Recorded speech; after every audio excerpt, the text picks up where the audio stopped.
Welcome to A Little TLC, the podcast where we embark on an enlightening journey through the ever-evolving world of education. I'm your host, Heather Volchko, and I'm on a mission to empower educators and change makers to skillfully navigate the intricacies of serving our most exceptional students. Every month, we'll be exploring a unique and timely theme in a mini-series format, whether we're digging into inclusive teaching practices, addressing student mental health challenges, or exploring the intricate connection between our personal and professional lives. Each month offers an in-depth exploration of weekly topics that truly matter. I hope you're ready to be both challenged and inspired because this is A Little TLC. So last week we were talking about just the natural chaos that comes with the occupation. These are things that we are not prepared for. We come in with all of these, perfect pictures of all these smooth transitions and solid client handoffs and all these like first 10 days of school and send off into summer and all of these, great best practices. So just to be clear from the jump here, we're not saying they're not good. We're just saying that we don't always get the opportunity to do those things. And so as we get in the mix, it's really just chaos becomes the norm. And so, Alex, I know last week you were kind of like, you just sort of get jaded. You have all these hopes and these dreams and these aspirations and what you think it should be like. And then it just isn't. And then it isn't again. And then it isn't again. And so just over and over and over, it just beats us down. And we just kind of do get jaded. So this week we're talking all about how do we deal with that? So how do we actually be jaded in some ways about our work, but still show up and do right by the people that we're serving, do right by our practice and our profession, and also do right by ourselves. So what I'm wondering is, as you're kind of, seeking your closure, one of the things that is popping up for me really big right now is just staff turnover. That we've got lots of people this time of year making decisions to move on to other jobs. We're getting all those announcements of people moving that may not have been sharing that they were looking for jobs along the way. And so there's just a lot of like that natural turnover that happens. It happens all throughout the year too. But how do you deal with, new clinicians coming and going, new bosses coming and going, right? Like what do you do? How do you professionally keep yourself grounded in a way that you can still show up and you can still serve your people and you can keep your own self sane amidst all of this, like specifically that staffing turnover? You can maintain all that. And there, it's I think kind of hard. Yeah. At least depending on how big your clinic is or how many people work under you. Some of the time, at least for my perspective, you just kind of got to get in there yourself Mm. until things stabilize. Um, and you just gotta do, and I think ironically, when those moments do happen, uh, those tend to be some of the most gratifying moments because Yeah. doing that direct one to one, for me, it's like, oh man, simpler time. It's like this Yeah. so, who's gonna be my overhead? Oh wait, it's me. Oh, it's okay. Hmm. It's fine. So, yeah, it's double-edged sword because then you're devoting 5 to 6 hours to one kid that day where you have multiple cases and you gotta make sure you got to see the rest of those. But it also kind of feels nice to not turn off your brain for a second, but kind of like, okay, I'm just gonna go with this and it's fun and you get to teach the skills and you're doing all the direct work. So at least for me, like I said, it's like a double-edged sword. It's fun because it's like, okay, the staff that I was training up left. That sucks. I hate that. It's very disappointing. You put a lot of work and effort into training up somebody, and then they just end up leaving on you. But on the other hand, now I could do the work, and that could be a lot of fun because it just takes it back for you. And Mm. when it comes to, I guess, a new boss though, or anything like that, I really, haven't experienced that. For the most part, it's pretty consistent all throughout my ABA career, even as an RBT, having like pretty similar bosses all throughout. So yeah, I feel like I've gotten lucky with that regard. Maybe Yeah. Marla could chime in a little more, and maybe you should talk about her perspective when it comes to Mhm. like a boss. Yeah. Well, I was just thinking like after COVID, or I'm Mm. sorry, when COVID hit, Hmm. we had some instant changes in our leadership because unfortunately some were laid off, some chose to Yeah. stop working because it just was not safe. so I know you were asking like dealing with clinicians. Well, that itself, right? Like our leaders are changing. And that was very unexpected, something I was not prepared for. But I think maybe I guess it just really depended on like who you were working with and how that person is. But I was very lucky to have very easy, smooth, and understanding leaders when that was happening, because I think that was just a time that we had to do that, right? It wasn't a time to be nitpicking, be like, oh no, like, no, like this is a universal thing. Everyone right now is going through such a hard time. So I think we really had to lean on each other. And I think that's something that like, you know, it's kind of like the like unspoken rules, right? Like, be kind, but that really is something that we have to do when we are working in this field. Because there is no time to joke around and to mess around or to be mean or anything. Like Mhm. we really just have to depend on one another and do our best. And so I think for me I think that's something that I've done and I've seen is just having understanding individuals and they're ready to jump in just how I'm ready to jump in, and it's kind of like okay, like it's kind of the blind leading the blind for a while. But we've been very patient and kind to one another. But that was really during COVID, and even now, like it's been like what, 4 years after COVID? When did COVID happen? 2020? I yeah, I don't even know at this point how Trying to people count remember. the end. Yeah, like I lost a year or two there. So but Yeah, and it's like a dark period. yeah, but even then, like I think that's something that as we had transitions and within our organization, like I think that it's been okay. It's been understanding, like, and I think me personally, like it was an opportunity to learn about myself too.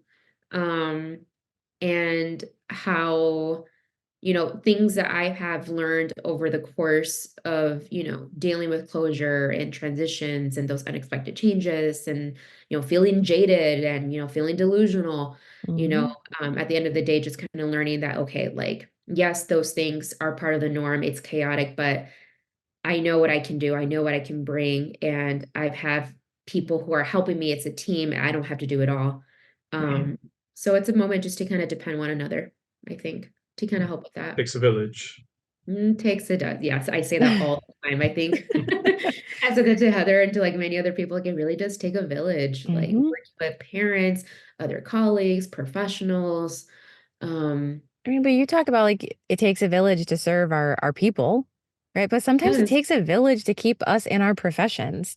I mean, I yes, know there are definitely moments where I'm like, what am I doing? Why am I doing this? Why am I here? What am I thinking? Right. Like, and I have those moments. And for me, like, I have different people that I call. Right. So, like, you have experience in this arena. What I'm about to share with you is not going to rock you or surprise you because you've been there and you've felt that and you've walked that and you've figured it out and you've got some words of wisdom that you can give me, or at least I can know that I'm not alone and it's a common experience. Right. And I think for me, just that supportive network has been such a game changer in all of my career. And if that has looked like, someone down the hall, or if that has looked like a phone call to somebody else, or jumping into even like online forums and different like discussion groups that I'm part of, and just seeing that like my experience is not just my experience, that has also been incredibly helpful. But I think truly it is so many voices around me, just grounding me and reminding me like what I'm doing and why I'm doing it, regardless of like the dumpster fire, the chaos that is going on around me that's making me question my life choices. you're like, wow, I'm not the only one that's going through this. Like, and not that it's like, yes, like you're going through the pain too, but Yeah. it's like, okay, I'm not the only one that's having these thoughts and Hmm. these, moments of regrets or disappointments and, all of that.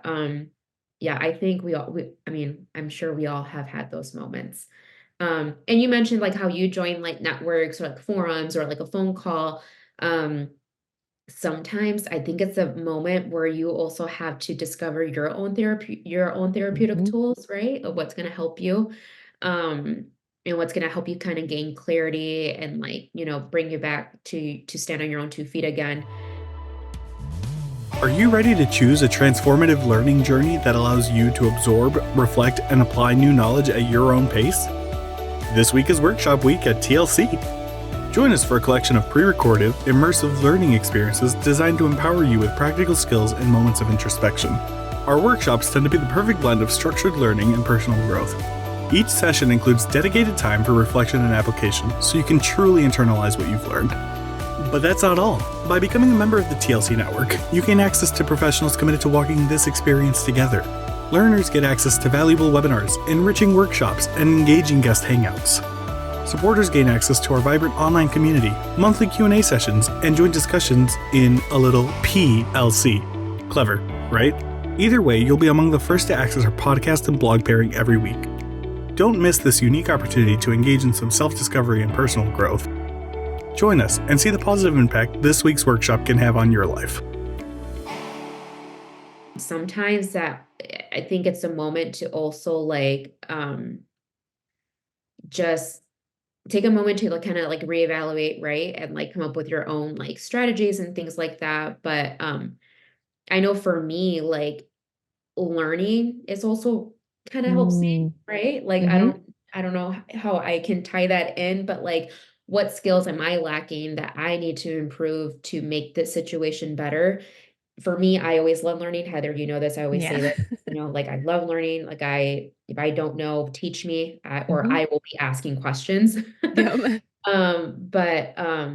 Yeah, I also know, okay, try to learn, okay, what is it that I can do to kind of, learn from the situation and, move from that. But yeah, sometimes it's that, and just kind of talking to others and just other folks, other colleagues that are in the same arena that we're in. It really helps just kind of have build that network and that encouragement. Yeah, I agree. So at my company, we tend to do a BCBA hangout. So we'll just kind of hang out. It's only four of us, well, three of us now. And it's funny because for two BCBAs, they tend to spend more time at the clinic together, but they're just so busy they never have a moment to chat. Myself, I'm always out. I'm known as the outward BCBA, going to those schools and traveling around, barely at the clinic. But it's funny when we're together and we're just talking, it's everything just pours out, and then I'm just oh wow, all those things that I was thinking, they're feeling the same way as well. Who would have thought? So I'm it's the crazy yeah, one. I 100% agree with you guys. Yeah, I talk to my significant other about what I go through at work and all the craziness, and it's she's a good ear to listen, but it's very hard for her to, I guess, level with me because she doesn't really understand, those stressors. Her stressors are much more different than mine. But when I talk to my colleagues and then they end up having the same stressors, I'm like, okay, cool, great. I'm not alone in this. This is wonderful. So, yeah, I definitely agree with you guys. Just talking it out with people that, are going through similar journeys as you are is always a big relief, and always just kind of gives you that moment of relief that you're okay, cool. I thought I was the only one feeling this way. I thought I was the only one that was in this position. For such a long time, I was just wondering, maybe am I cut out to be a BCBA? I Yeah. looked at them at work, and they're always so happy and chipper. And I'm just "Ugh, man, how did he not let this affect them?" And then we talk about it one day, and I'm like, oh, cool, it is affecting you guys. You just know how to compartmentalize it much better than I do. So it's always interesting when you, I guess, take the minute to sit down and talk and realize how similar everything really is. Well, one thing I think that's really that's very popular right now is social media, right? That's kind of another escape, another outlet where people are you know, sharing their experiences, and you see other people watching that, oh, I can connect with that, or, I can relate to that. I've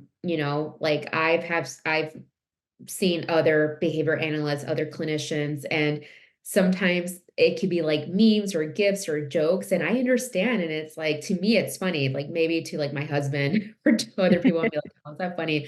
But when you're in that world, it makes total sense. Um, so yeah, so like social media is like something else I think that's kind of like, in at a healthy capacity, right? Like, what are those things that can kind of help you stay like kind of help you stay sane? Right. Yeah. But that can also backfire and just makes you become insane once you just, social media. Go down the rabbit hole Yeah, too and it's deep. like, yeah, too deep. But again, knowing those boundaries, right, for yourself. Well, you literally just said what I was thinking was, I mean, part of this is boundaries, right? Being able to communicate to significant others, friends, colleagues, like, I am in a funk, right? Like there is something going on, right? Like, and we can create that boundary around ourselves so that we aren't like overextending and, pushing ourselves. I do that quite honestly with school teams in crisis situations. Like the one who was around to begin the crisis probably shouldn't be the one responding to the crisis because they themselves are also escalated. And so we're not in our right frame of mind.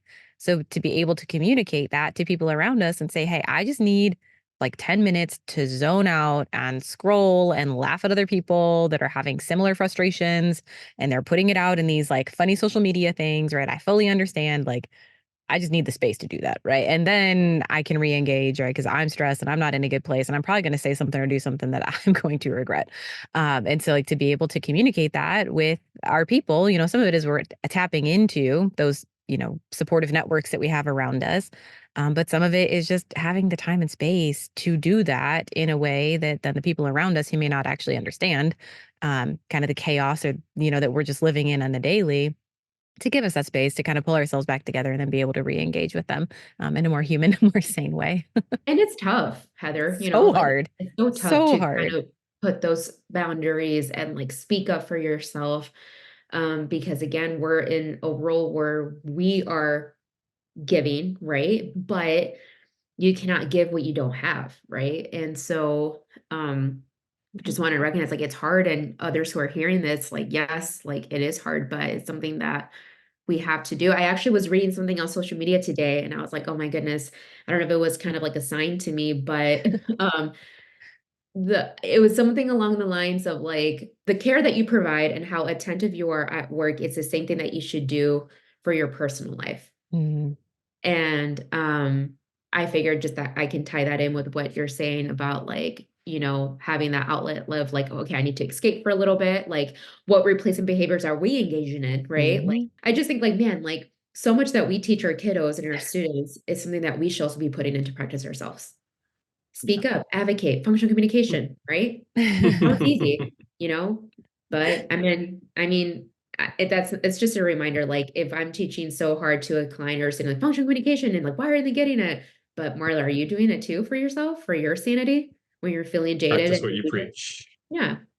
Right. And it's like, no, I'm not like, so, okay, we cannot blame little 4-year-old Billy for not doing that, Um, so yeah, I wanted to bring that up and recognize it is hard, but something that we have to do.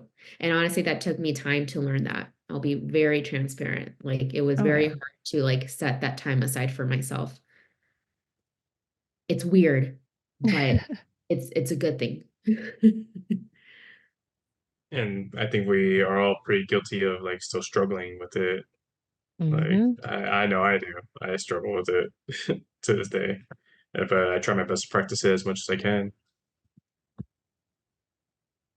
Well, thank you for joining me this week. And next week, we're going to land this month full of optimism and all of those potentials that we can be hopeful for, both for our future and for the future of those that we are no longer serving and have kind of sent off into whatever's next for them. So I'll talk to you then. Okay, see ya. See ya. Hey, before you jump back into your busy life, we want to invite you to head over to thresholdlearning.org, your one-stop destination for all things TLC.